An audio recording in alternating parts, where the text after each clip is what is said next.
여러분 안녕하십니까? 뉴스투데이 강원입니다. 사상 최악의 가뭄으로 강릉 시민들의 어려움이 나날이 커지고 있습니다.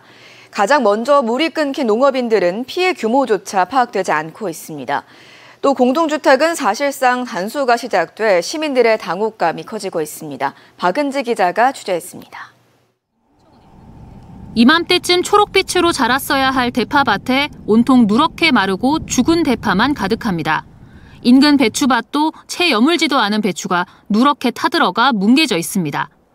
오봉저수지는 농업용수 공급이 주 목적인데 가뭄이 발생하자 제일 먼저 농업용수가 제한됐고 그마저도 완전히 끊어진 지 20일가량 지났습니다. 이제는 비가 와도 농작물을 살릴 수 없는 지경에 이르자 농업인들이 대책 마련을 요구하고 나섰습니다. 사실상 한 해 농사를 포기하면서 물을 양보했지만 정확한 피해 조사도 지원 대책도 하나 없다는 겁니다. 농민들이 생활용수와 식수를 위해서 농업용수를 포기한다 했으니 농민들에게 그에 상응하는 적절한 지원 대책을 세워달라. 시민들의 당혹감도 커지고 있습니다. 지난 6일부터 대규모 공동주택 110여 곳에 저수조 공급 밸브를 잠그면서 사실상 단수가 시작된 겁니다. 단지별 물 공급일을 일방적으로 정해 사용량을 절반으로 줄이게 하자 궁여지책으로 시간제 급수를 시행하고 있습니다. 오봉저수지 저수율이 10% 미만일 때 계량기 5만 3천여 세대에 단수를 시행한다는 강릉시 발표만 들었던 주민들은 정확한 정보가 없어 난감하다는 반응입니다. 매일 이렇게 시 물이 얼만큼 남았는지 네. 그리고 모든 여기 시민들이 다 좀 어딜 가서든 뭐 어딜 보든 알 수 있게 좀 만들어 줬으면 좋겠어요. 갑자기 이렇게 단수가 또 되면은 또 어르신들, 아기가 있는 집들은 굉장히 좀 난감해요. 대학의 사정도 어렵습니다. 지하수 사용 비중이 높은 가톨릭 관동대와 달리 강릉 원주대는 강릉시가 운반급수 지원이 어렵다고 통보해 발등에 불이 떨어졌습니다. 급한 대로 인근 지자체에 직접 연락해 물 지원을 요청하고 있지만 끝내 자구책을 찾지 못하면 단수가 예상되는 시점에 비대면 수업으로 전환됩니다. 학생들이 떠나면 대학 주변 상권은 또 다른 어려움에 직면할 것으로 우려됩니다. 문제는 상황이 계속 나빠지는데 대시민 소통이 부족하다는 겁니다. 처음 보는 가뭄 재난 사태인 만큼 무엇보다 세심한 브리핑, 정확한 정보 제공이 중요하다는 지적입니다. 그 재난이 닥쳤을 때 그것을 극복하는 과정 속에서 얼마나 정확한 정보를 시민들에게 전달하는가 하는 것이 상당히 중요합니다. 그래야 시민들이 거기에 맞춰가지고 대책을 세우고 대안을 강구하고 살아갈 방법을 생각할 텐데 언제 끝날지 모르는 최악의 상황에서 함께 견디고 있는 시민들의 희생에 대해 행정의 세심한 배려가 필요해 보입니다. MBC 뉴스 박은지입니다. 인제 한 공사 현장에서 50대 작업자가 10m 아래로 추락해 숨졌습니다. 이번에도 산업재해인 건데 올해 강원도에서 발생한 무려 19번째 사망사고입니다. 김준겸 기자가 취재했습니다. 낙석 방지 작업이 한창인 공사 현장. 높이는 약 10m, 아파트 4층 높이입니다. 이곳에서 작업을 하던 58살 하청업체 근로자 김모 씨가 바닥으로 추락했습니다. 사고 발생 현장입니다. 119 구급대원들이 김 씨를 병원으로 이송하기 위해 현장으로 급히 출동했지만 이미 숨진 상태였습니다. 고용노동부는 김 씨가 동료 6명과 함께 낙석 방지망 설치 작업을 하던 도중 사고를 당한 것으로 보고 중대재해처벌법 위반 여부까지 조사를 확대하고 있습니다. 통상 작업장 사고의 경우 기소까지 걸리는 시간은 1, 2년 정도. 이번에는 목격자도 CCTV도 없어 조사하는 데 적지 않은 시간이 걸릴 걸로 예상됩니다. 안 일어날 수 있는 일인데 솔직히 그 집안에서는 어떻겠어요, 진짜. 하늘이 무너지는 거죠. 우리나라는 이 건설 현장 이런 거 안전에 대해서 솔직히 되게 많이 취약하다고 생각을 해요. 올해 강원 지역에서 벌어진 산업재해는 이번이 처음이 아닙니다. 지난 7월 9일 밤 11시 40분쯤에는 영월의 한 시멘트 공장에서 70대 노동자가 숨졌습니다. 시멘트 분진을 모으는 기계인 사이클론 내부로 2m가량 추락했다가 근무 교대자에 의해 숨진 채 발견됐습니다. 올해 8월까지 강원도에서 발생한 작업장 사망사고만 무려 19건. 추락이 10건으로 가장 많았고 깔림이나 매몰 사고가 4건으로 뒤를 이었습니다. 안전 사망사고가 발생했을 때 어떤 과실이라든가 주의 의무 위반이 발생했을 경우에는 엄중하게 수사를 해서 강한 경고 메시지를 전달하려고 합니다. 3년간 강원도 작업장에서만 82건의 사망사고가 발생해 85명이 소중한 목숨을 잃었습니다. 작업장 중대사고를 막기 위한 대책이 절실해 보입니다. MBC 뉴스 김준겸입니다. 마을별 행정복지센터에선 다양한 문화 강좌가 주민자치위원회 주도로 운영되고 있습니다. 그런데 조례로 정한 금액보다 비싼 수강료를 받으면서 이에 항의한 주민들을 내쫓는 황당한 일이 벌어졌습니다. 과연 누구를 위한 주민자치위원회인지 조성식 기자가 취재했습니다. 원주시 당계동 행정복지센터. 이 건물 3층에선 주민들을 위한 다양한 문화 강좌가 운영되고 있습니다.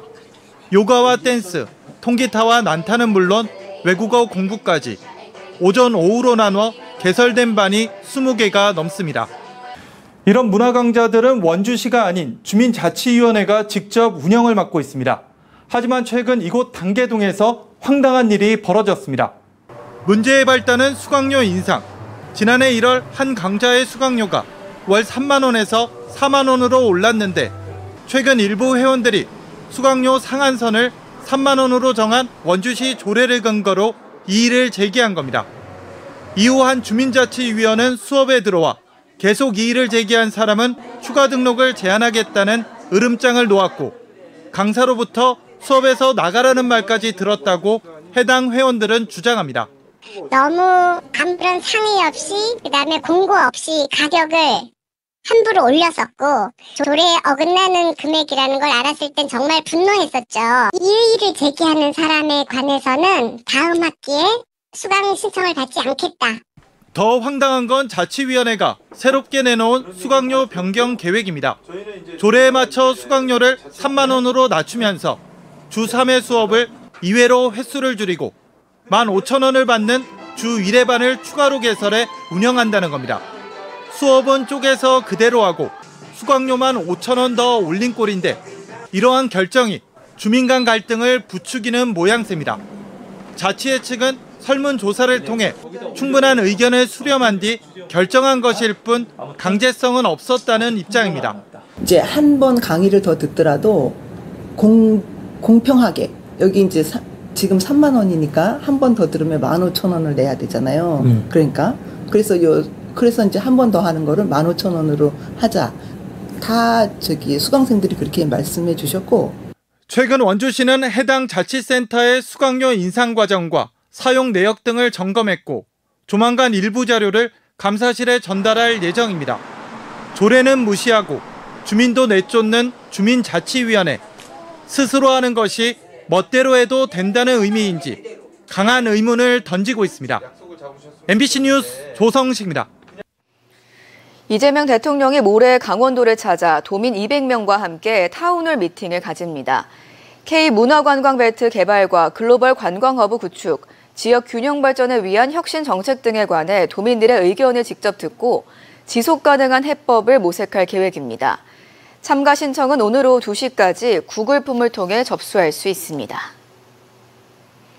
플라이강원을 인수한 파라타항공이 국토교통부의 항공운항 증명을 재발급받고 다음 달 상업운항에 본격적으로 나섭니다.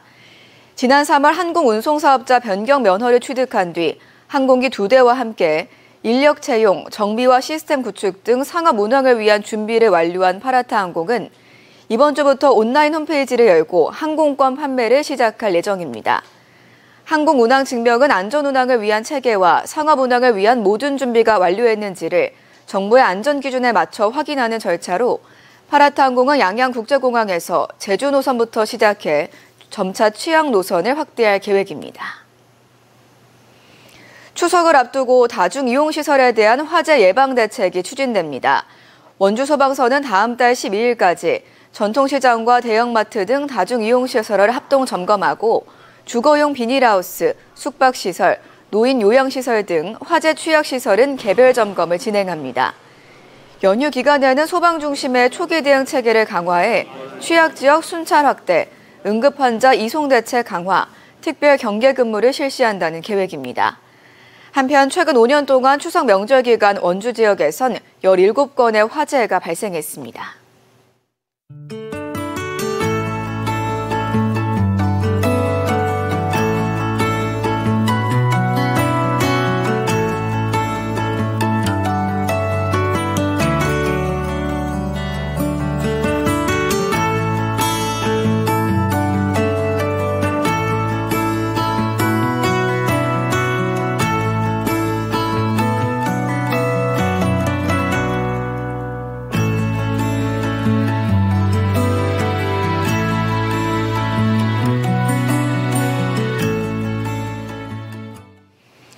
극심한 가뭄을 겪는 강릉에 이번 주말 단비가 내릴 것으로 예보됐습니다.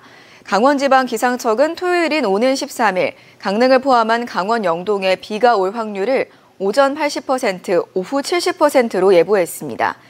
지역별 예상 강수량은 내일 발표될 예정으로 기상청은 다만 기압계 변화에 따라 강수 지역과 시점이 변경될 가능성도 있다고 덧붙였습니다. 강원도가 올해 첫 번째 공무원 임용시험 최종 합격자 787명을 발표했습니다. 분야별로는 행정직 497명, 기술직 290명이 합격했고 이 가운데 장애인 8명, 저소득층 12명이 선발됐습니다. 최연소는 20살, 최고령은 55살입니다. 최종 합격자는 이달 16일부터 17일까지 도시군과 도의회, 시군의회 인사부서를 통해 임용 후보자 등록을 해야 하고 미등록자는 임용 포기자로 처리됩니다. 삼척시가 정부의 이산화탄소 포집활용진흥센터 구축 공모사업에 선정된 가운데 관계기관과 사업 발전 방향 마련에 나섰습니다. 삼척시는 사업 착수 보고회를 열어 한국에너지기술연구원과 한국산업기술시험원, 한국이산화탄소 포집활용 추진단 등과 함께 관련 분야의 시험 인증 방안을 공유하고 사업 발전 방향 마련에 대해 논의했습니다. 총 사업비 386억 원이 투입되는 이산화탄소 포집활용진흥센터는 탄소의 대기 배출량을 줄이기 위한 연구개발과 기업 지원 등을 맡게 되며 소소특화 일반 산업단지 안에 건립될 예정입니다. 영월군이 치매 환자와 가족들이 안심하고 이용할 수 있는 치매 안심 가맹점을 신규 지정했습니다. 신규 지정된 가맹점은 미용실과 식당 2곳으로 영월군의 치매 안심 가맹점은 10곳으로 늘었습니다. 치매 안심 가맹점은 치매 인식 개선 교육을 이수한 후 치매 환자 친화적 환경을 갖춘 업소를 대상으로 지정합니다. 영월군은 가맹점을 다양한 업종으로 확대해 치매 친화적 환경을 확산해 나가겠다는 계획입니다. 춘천시가 오는 13일부터 이틀 동안 서면 애니메이션 박물관 일원에서 2025 춘천 반려동물 페스티벌을 개최합니다. 춘천을 닮은 반려동물 나라 봄내 발자국을 주제로 열린 이번 축제는 산업박람회와 영화제, 독스포츠 경기, 산책 퍼레이드 등 반려동물과 사람이 함께 즐기는 다채로운 행사가 진행됩니다. 산업박람회에선 최신 반려산업 상품과 서비스를 선보이고 독스포츠 챔피언십에는 350개 팀이 참여할 예정입니다. 강릉 원주대 라이즈 사업단이 발대식을 열고 공식 출범했습니다. 강릉 원주대는 오늘 교내 구성원과 강릉시, 원주시, 강릉시의회, 강원인재원 등 지자체와 유관기관, 기업 관계자 등 200여 명이 참석한 가운데 라이즈 사업단을 공식 출범했습니다. 라이즈 사업단은 교육부가 추진하는 지역혁신 중심 대학 지원 체계로 강릉 원주대는 지역 수요에 기반한 교육 연구, 산학평형 생태계를 조성해 영동권 혁신 중심 기관으로 자리매김한다는 비전을 밝혔습니다. 가톨릭 관동대가 종합운동장 등 학내 주요 체육시설 전면 리모델링에 나섭니다. 강원뉴스 마칩니다. 고맙습니다.